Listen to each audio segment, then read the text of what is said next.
પ્રભુજી, અમે તમારી સ્તુતિ કરીએ છીએ કારણ કે તમે એકલા ઈશ્વર છો અને તમે તમારું પ્રકટીકરણ અમને આપ્યું છે અવલોકન દ્વારા, અંતઃકરણ દ્વારા, અલૌકિક રીતે અમે તમારી સ્તુતિ કરીએ છીએ. અને આજે પ્રભુ અમે તમારા ઈશ્વરત્વના ગુણો સમજવા માંગીએ છીએ અને એમાંનો એક ગુણ આજે પ્રભુ અમે સમજીશું. મદદ કરજો કે એ ગુણ પ્રભુ આજે અમે સમજીએ અને અમારા જીવનમાં ઉતારીએ, અમારા વિચાર, વાણી અને વર્તનમાં એનાથી તફાવત આવે એવું થવા દેજો પ્રભુ ઈસુના નામમાં. આમીન.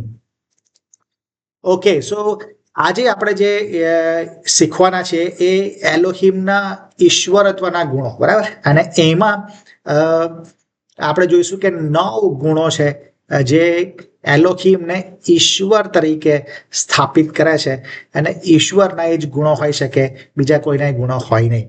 અને એટલે એને આપણે સમજીશું. અને એટલે જ બાઇબલ જે છે એ શરૂઆતમાં એક ઘોષણા કરે છે, રાઈટ. એ કન્ફ્યુઝનમાં કે કોઈ દલીલમાં શરૂ થતું નથી કે કોઈ પુરાવો આપતું નથી બાઇબલ, પણ એક ઘોષણાથી શરૂ થાય છે કે એલોહિમનું અસ્તિત્વ છે અને એમણે બધું સર્જન કર્યું છે. એમનું અસ્તિત્વ છે ને બાકીનું બધું એમણે સર્જન કર્યું છે. હવે અહીંયા જે શબ્દ વપરાયો છે એ મેં કહ્યું કે એલોહિમ શબ્દ વપરાયો છે. અને એટલે એલોહિમ એટલે પિતા, પુત્ર અને પવિત્ર આત્માની આપણે વાત કરીએ છીએ. અને એ ઈશ્વરના મહિમા, સામર્થ્ય અને સર્વોપરી અસ્તિત્વને દર્શાવે છે.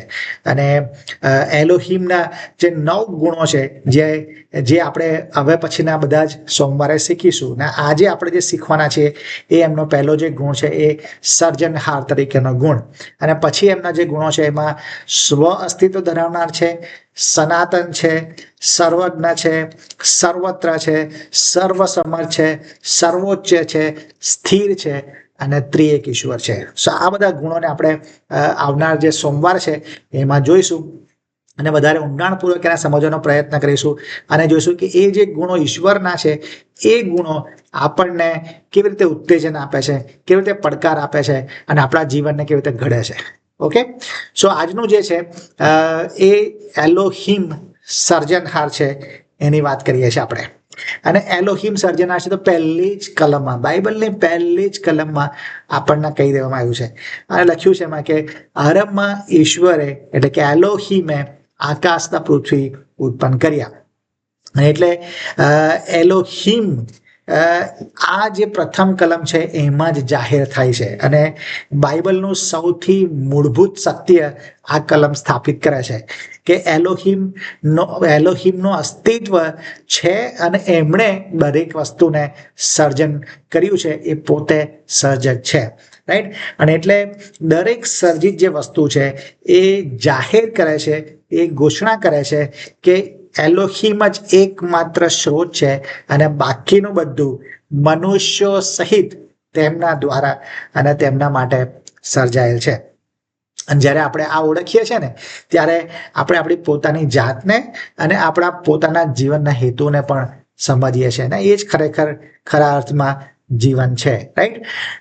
પણ અહીંયા આપણે જોયું છે કે જે શબ્દ વપરાયો છે એ એલોહિમ શબ્દ વપરાયો છે અને એલોહિમ શબ્દ એ પિતા, પુત્ર અને પવિત્ર આત્મા માટે વપરાય છે, રાઈટ. એટલે ત્રિએક ઈશ્વરનો સંદર્ભ અહીંયા આપણને જોવા મળે છે કારણ કે એલોહિમ શબ્દ એ બહુવચન શબ્દ છે, રાઈટ.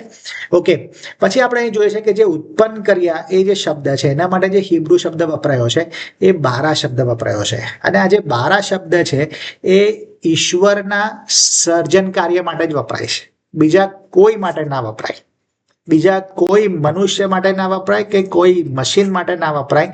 એ ઈશ્વર માટે જ શબ્દ વપરાય છે કારણ કે આ બારા શબ્દનો જે અર્થ છે એ અર્થ એ થાય કે કોઈ પણ પદાર્થ વગર, કોઈ પણ મર્યાદા વગર સર્જન કરવું. અને એટલે આ એક સત્ય છે કે એલોહિમે, ઈશ્વરે સૃષ્ટિની શોધ કરી નથી. God did not discover the universe. એમણે કઈ યુનિવર્સની શોધ કરી નથી, આખી સૃષ્ટિની કઈ શોધ નથી કરી, પણ એમણે સૃષ્ટિને બનાવી છે. અને એ પણ કોઈ પણ મર્યાદા વગર, કોઈ પણ પદાર્થ વગર શૂન્યમાંથી સર્જન કર્યું છે, રાઈટ. અને એટલે ઈશ્વર છે ને, ઈશ્વરે એલોહિમે પૃથ્વીના જે પદાર્થો છે ને એને ગોઠવ્યા નથી, રાઈટ, પણ એ પદાર્થોને અસ્તિત્વમાં પ્રભુ લાયા છે, રાઈટ, અને શૂન્યમાંથી પ્રભુએ સર્જન કર્યું છે. અને એટલે એલોહિમ એ સમયની પહેલા અસ્તિત્વ ધરાવતા હતા. એલોહિમ એ કોઈ પદાર્થ એટલે કોઈ મેટર હોય એની પહેલા પણ અસ્તિત્વ ધરાવતા હતા. અને એટલે એલોહિમ એ દરેક વસ્તુના સર્જક છે. દરેક જે અસ્તિત્વમાં આવેલી બાબતો છે એ બધી અસ્તિત્વ બાબતોના સર્જક કે સ્ત્રોત એક જ છે, અને એ એલોહિમ છે. હવે અહીંયા જોયું છે કે આકાશ તથા પૃથ્વી ઉત્પન્ન કર્યા એવું આપણે જોઈએ છે, રાઈટ. હવે આ જે શબ્દ છે અથવા આપણે આ વાક્ય કહીએ, આકાશના પૃથ્વી ઉત્પન્ન કર્યા. હવે જે આજે છે ને એ હિબ્રુ જે મેરિઝમ કહેવાય છે, એટલે કે એનો જે હિબ્રુ ભાષાનું જે લખાણ છે કે હિબ્રુનું જે સાહિત્ય છે એનો એક સ્વરૂપ છે આવું બોલવા માટે કે જે સંપૂર્ણતા દર્શાવે છે, રાઈટ. બે વિરોધી જે બાબતો હોય અથવા તો બે અનંત શબ્દો હોય, જે એક્સ્ટ્રીમ જે હોય એનો ઉપયોગ કરીને બતાવવામાં આવે કે બધું સંપૂર્ણતા દર્શાવવામાં આવે, એને કહેવાય મેરિઝમ. અને એટલે અહીંયા છે ને દરેક વસ્તુને પેલી સૂચિબદ્ધ ના કરવામાં, દરેક વિગતવાર લખવામાં ના આવે કે આકાશ અને પૃથ્વી એટલે આકાશમાં કઈ કઈ બાબતો છે એને ડિટેલ ના આપી હોય. પૃથ્વી તો પૃથ્વીની આખી ડિટેલ બધી એક એક વસ્તુની સર્જન થયું હોય એનું બધું ડિટેલ નથી આપી, બરાબર. એટલે બધી વિગતવાર ના બતાવે હોય, પણ એ સમજાવવું છે કે આકાશમાં જે કંઈ છે કે આ પૃથ્વીમાં જે કંઈ છે એ બધું ઈશ્વરે ઉત્પન્ન કર્યું છે એવું બતાવવું હોય તો આ હિબ્રુ લખાણમાં મેરેઝિમ વપરાયું છે.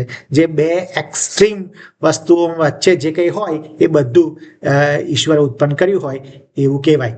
દાખલા તરીકે આપણે એવું કહીએ છીએ ને કે દિવસ અને રાત, તો દિવસ અને રાત એટલે આપણે બોલીએ છીએ એનો અર્થ કે દિવસના રાતમાં જેટલો બી સમય છે એ બધો સમય એમાં સમાવેશ થઈ ગયો કહેવાય. આપણે કહીએ કે સ્ત્રી અને પુરુષ એટલે બધા જ માણસો આવી ગયા, રાઈટ. એટલે પછી આપણે એને બાયફર્કેટ નહીં કરતા, પણ બધી વસ્તુઓને આપણે સ્ત્રીને પુરુષ કહીએ એટલે બધું આવી ગયું, બરાબર. સો એ જ રીતે જ્યારે આકાશ અને પૃથ્વી એવું કહેવામાં આવે છે એનો અર્થ કે આખી સૃષ્ટિમાં જે કઈ વસ્તુ છે, જે કઈ બાબતો છે, જે અસ્તિત્વમાં છે એ બધી એલોહિમે ઉત્પન્ન કરી. એલોહિમે આ બધી જ વસ્તુ ઉત્પન્ન કરી એવું થયું કહેવાય. એટલે એનો અર્થ શું થયો કહેવાય કે એલોહિમ એ દરેક વસ્તુના સ્ત્રોત છે, રાઈટ.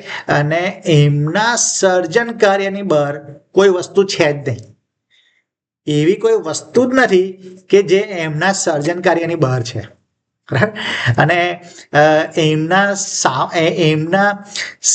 અર્થ થયો કે એમનું જે સામર્થ્ય છે અને એમનું જે અસ્તિત્વ લાયા છે અને એમનું જે સામર્થ્ય છે એ કોઈ શું કહેવાય કોઈક દરેક વસ્તુની અંદર આપણને જોવા મળે છે, બરાબર. એટલે ઈશ્વર સિવાય કોઈ સામર્થ્ય કે કોઈ વસ્તુ કે કોઈ બળ સનાતન નથી. આ બહુ જ અમેઝિંગ વસ્તુ છે કે એલોહિમ સિવાય ઈશ્વરે જે કઈ વસ્તુઓ બનાવી એ બધી વસ્તુઓ સનાતન નથી. ઈશ્વર ગમે ત્યારે એનો નાશ કરી શકે, કારણ કે ઈશ્વર એલોહિમ એ જ એકમાત્ર સ્ત્રોત છે અને બાકીની બધી વસ્તુઓ સર્જિત છે, આપણે પોતે, બરાબર. અને એટલે આ બહુ અગત્યનું આપણને અહીંયા સમજ મળે છે, રાઈટ. અને એટલે આ જે મેરિઝમ છે એ કહે છે કે એલોહિમ એ કેટલીક વસ્તુઓના, થોડીક વસ્તુઓના સર્જક નથી, પણ બધી વસ્તુઓના સર્જક છે. એમાં કોઈ અપવાદ છે જ નહીં, કોઈ અપવાદ નહીં, રાઈટ. આપણે કોઈ વસ્તુ કહેતા હોય ને કે આપણે ખાલી અમુક વસ્તુ કાઢી નાખીએ આના અપવાદ વગર આમ, પણ અહીંયા એવું નહીં, કોઈ અપવાદ નથી. બધી જ વસ્તુના સર્જક એ ઈશ્વર પોતે જ છે, એલોહિમ પોતે છે, એમના સ્ત્રોત રહેલા છે, રાઈટ. સો હવે આ જ્યારે આપણે સમજીએ છીએ કે એલોહિમ બધી જ વસ્તુઓના સર્જક છે, આપણી સહિત સર્જન ઈશ્વરે જ કર્યું છે, ત્યારે આપણે લાગુકરણ શું કરવાનું, એને આપણા જીવનમાં શું અસર, એને મને શું લાગુ પડે છે, મારા જીવનને એની શું અસર થાય. તો એની પણ હું તમને 3 બાબતો આજે કહેવા માંગુ છું. પહેલી જે બાબત છે એ જ્યારે ઈશ્વર એ સર્જનહાર છે એનો અર્થ એ થયો કહેવાય કે એ માલિક છે, એ મારા માલિક છે. ગીતશાસ્ત્ર 24:1 એવું લખ્યું છે પૃથ્વી તથા તેનું સર્વસ્વ યહોવાના છે. પૃથ્વી તથા તેનું સર્વસ્વ યહોવાના છે. જગત તથા તેમાં રહેનારા પણ તેમના છે. જગત તથા તેમાં રહેનારા પણ તેમના છે. એટલે ઈશ્વરે મારું સર્જન કર્યું છે અને મને બનાવ્યો છે. એનો અર્થ કે આ મારું જીવન એ મારું નથી, પણ એ ઈશ્વરની માલિકીનું છે. આ બહુ મોટું સત્ય છે. આપણે અત્યારે એવી રીતે કેટલા બધા લોકો એવી રીતે જીવી રહ્યા છે કે આ મારું જીવન છે, હું મને ફાવે હું કરીશ, મને જે ગમે તે હું કરીશ, મને જે લાગશે એ પ્રમાણે મારું જીવન હું ચલાવીશ. પણ અહીંયા આ સત્ય આજે આપણને બહુ પડકાર આપે છે કે મારું જીવન, મારું અસ્તિત્વ, મારું શરીર, મારો પ્રાણ કે મારી આત્માની વાત કરું, એ મારું આખું અસ્તિત્વ એ એલોહીમનું છે, કે એમણે બનાવ્યું છે. એમનું અસ્તિત્વ એમણે બનાવ્યું છે અને એટલે મારું આખું અસ્તિત્વ એમનું છે. એનો અર્થ એ તો પણ થયો કહેવાય કે મારી પાસે જે સમય છે એ સમય પણ એલોહીમનો છે. મારી પાસે જે સમય છે એ પણ એલોહીમનો છે, મારું આખું અસ્તિત્વ એ એલોહીમનું છે. અને ત્રીજું કે મારા દરેક સંસાધનો, મારી પાસે જે કઈ રિસોર્સ છે, એ સંપત્તિની વાત કરો કે તાલંતોની વાત કરો કે મારી પાસે જે કઈ હોય એ બધાના માલિક એલોહીમ જ છે. એલોહીમ જ છે. અને આ બહુ બહુ જ આંખો ઉઘાડનારું સત્ય આપણા માટે છે. આપણે ભૂલી ગયા છીએ કે આ જીવન એ મારું પોતાનું નથી. આ જીવન એ તો ઈશ્વરની માલિકીનું છે. ઈશ્વર ચાહે એ સમયે આપણા જીવનને પૂરું કરી શકે છે, વધારી શકે છે અને આપણને આશીર્વાદિત બી કરી શકે. ઈશ્વરની માલિકીનું આપણું જીવન છે. રાઈટ? પણ ઘણી વખત આપણે એવી રીતે આ દુનિયામાં જીવીએ છીએ કે જાણે આ જીવન એ મારું પોતાનું છે. અને આપણે એ ભૌતિકતામાં અને એવી રીતે જીવીએ છીએ કે જ્યાં ભૂલી ગયા છીએ કે આ જીવન કોઈક સમયે પૂરું થઈ જશે. કોઈક સમયે મારો સમય પૂરો થઈ જશે, એ ભૂલી જઈએ છીએ. પણ આજે આજનું જે શિક્ષણ છે, આજનું જે સત્ય છે, અને એ છે એલોહીમ એ મારા સર્જનહાર છે, એ મારા માલિક છે, એ મને યાદ દેવડાવે છે. બીજું જે સત્ય આપણને આમાંથી ખબર પડે છે, જે લાગુકરણ આપણે કરવાની જરૂર છે, અને એ છે કે જો ઈશ્વર સર્જનહાર છે તો એનો અર્થ એ થયો કે ભાઈ કે હું કારભારી છું, હું માલિક નથી. હું કારભારી છું, માલિક નથી. કારણ કે મારું જીવન એ ઈશ્વરની માલિકીનું છે. એનો અર્થ કે હું કોણ છું? કારભારી છું. આ મને આપવામાં આવ્યું છે. અને એટલે એ સ્ટીવર્ડશિપ છે મારા માટે કે હું આ મારા શરીરને, મારા પ્રાણને, મારી આત્માને હું સંભાળી રાખું. એ મારી જવાબદારી છે, રિસ્પોન્સિબિલિટી છે. રાઈટ? એ મને આપવામાં આવેલું, એના માટે હું એકાઉન્ટેબલ છું. એ મેં પોતે મારા જીવનનું ઉત્પન્ન કર્યું નથી. કે બાયોલોજીકલી આપણે ઉત્પન્ન થઈએ છીએ એટલે આપણે પોતે કરીએ છીએ એવું નથી. ઈશ્વરની ઈચ્છામાં આપણું જીવન અસ્તિત્વમાં આવે છે.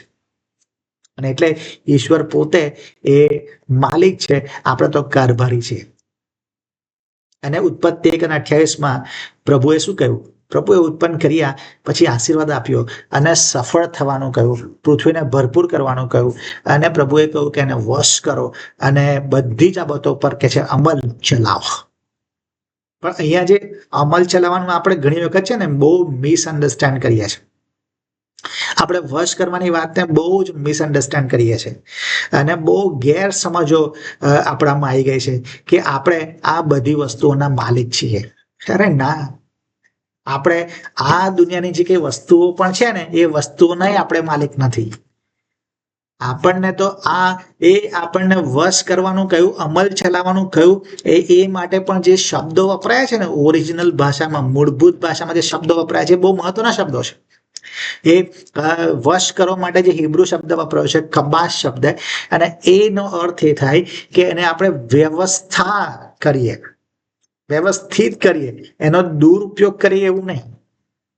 જે સર્જન આપણા હસ્તક આપવામાં આવ્યું છે એનો આપણે દુરુપયોગ કરીએ એવું નહીં, પણ કહે છે કે આપણું જે આપણને આપવામાં આવ્યું છે, સૃષ્ટિ જે આપણને આપવામાં આવી છે એને આપણે ઉત્પાદક બનાવીએ, અને એ અર્થ એમાં રહેલો છે.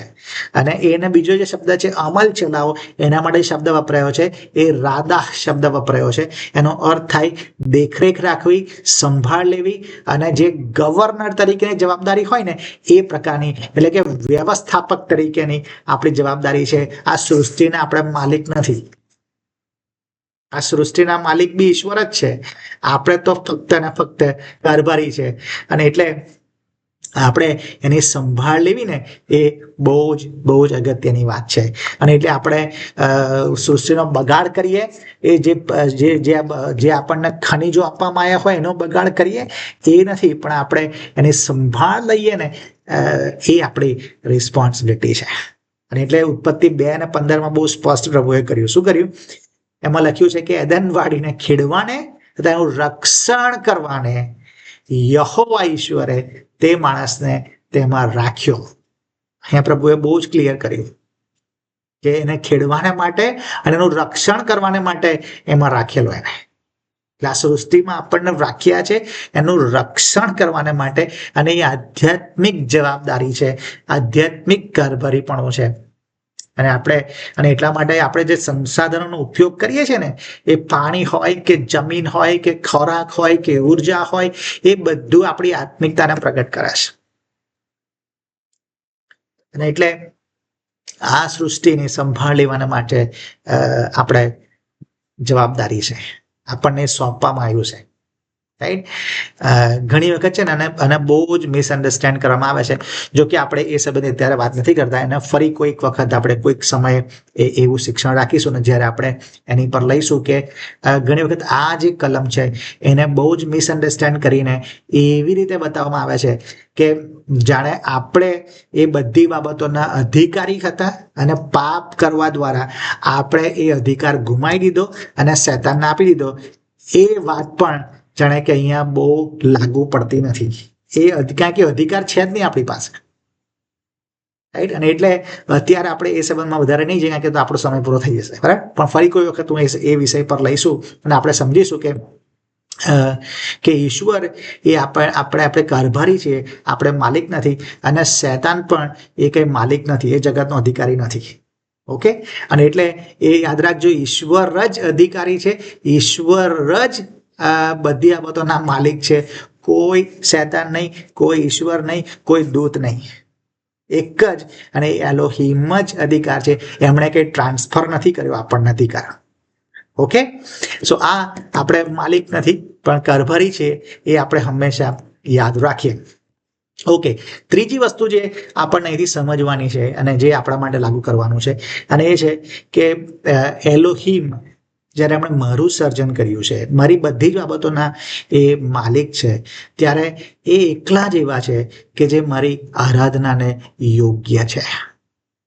આપણી આરાધનાને યોગ્ય એ એકલા એલોહીમ જ છે, કારણ કે એ જ છે કે જે સ્ત્રોત છે.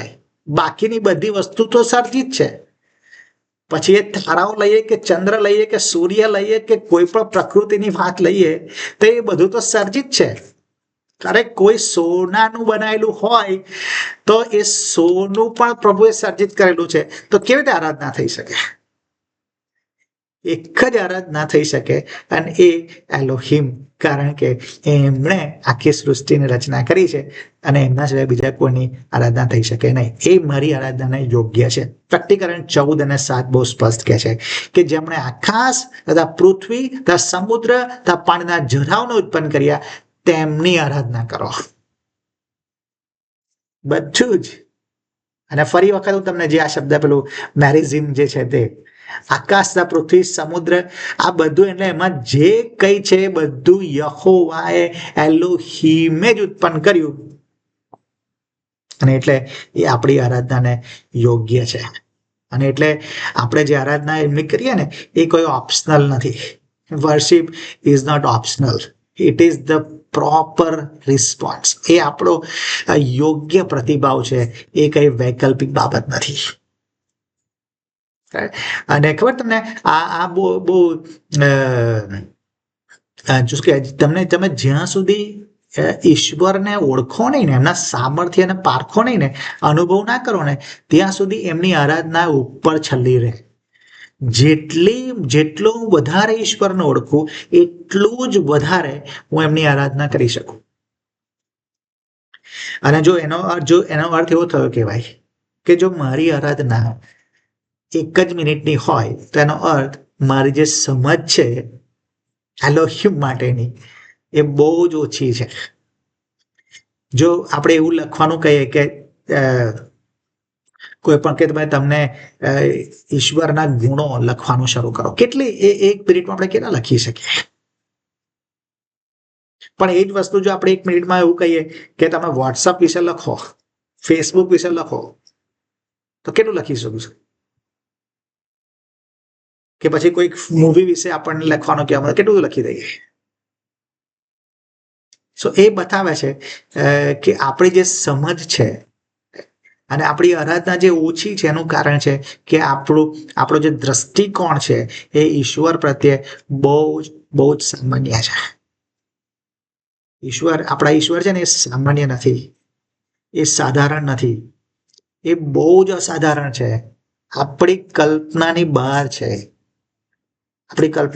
છે, અને એવા ઈશ્વર જ્યારે આપણને મળ્યા હોય, એવા ઈશ્વર જેમણે આપણી રચના કરી હોય, જે આપણા માલિક હોય, જે આપણા પ્રભુ હોય, તો કેટલી આરાધના આપણા મુખેથી આવવી જોઈએ એ જરૂરનું છે. અને એટલે જ્યારે આપણે એલોહીમને સમજીએ છીએ ત્યારે આરાધના એ આપણો સ્વાભાવિક પ્રતિભાવ હશે. છેલ્લે એવું જોઈએ કે એલોહીમ જે છે, જ્યારે હું કબૂલ કરું છું કે એલોહીમ એ મારા સર્જનહાર છે, એવું જો હું કબૂલ કરું છું ને, તો એનો અર્થ એવો થયો કહેવાય કે હું મારા જીવનના સ્ત્રોત તરીકે એલોહીમને સ્વીકારું છું.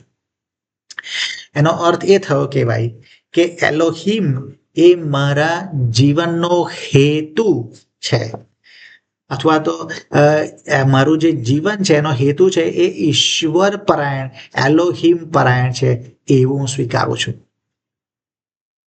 અને એવું સ્વીકારું છું જ્યારે હું સ્વીકારું છું કે એલોહીમ મારા સર્જનહાર છે, એનો અર્થ એ થયો કહેવાય કે હું એવું કબૂલ કરું છું કે મારું ભવિષ્ય, મારું વર્તમાન, મારું ભવિષ્ય એ એલોહીમના હાથમાં છે.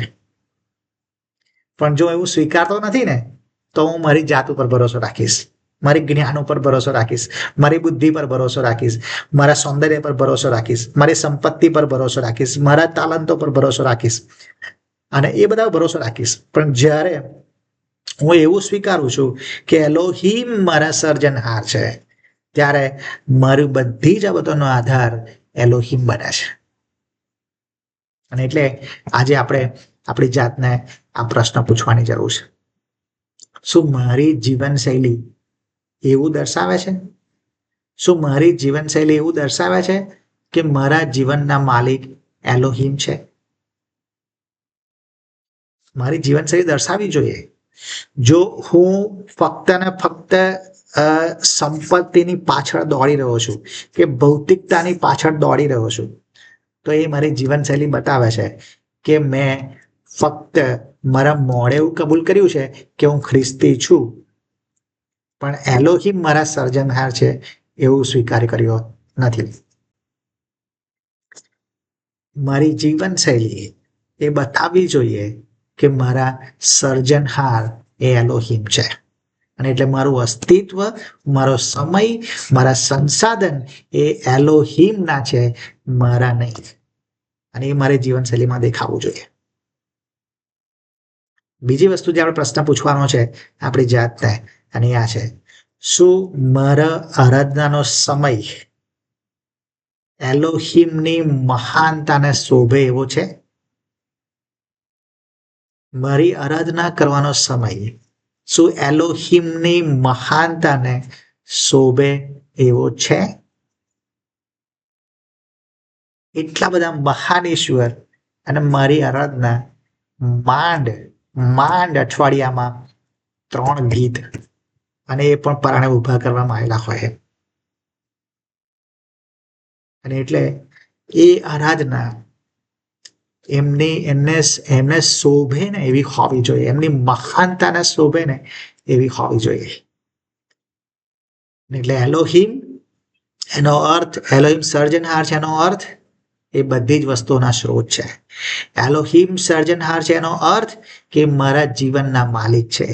એલોહિમ સર્જનહાર છે એનો અર્થ એ આરાધનાને યોગ્ય છે. એલોહિમ સર્જનહાર છે એનો અર્થ હું માલિક નથી, પણ હું કારભારી છું. આખી સૃષ્ટિ જે મને આપવામાં આવી છે એનો હું કારભારી છું, એનો માલિક નથી. મારા જીવનનો પણ હું માલિક નથી. રાઈટ? અને કારભારી હોય ને તેનો એનો શું થયું કહેવાય કે એને હિસાબ આપવો પડે. અને એક દિવસ આપણે હિસાબ આપવો પડશે. આ જીવનનું કર્યું શું,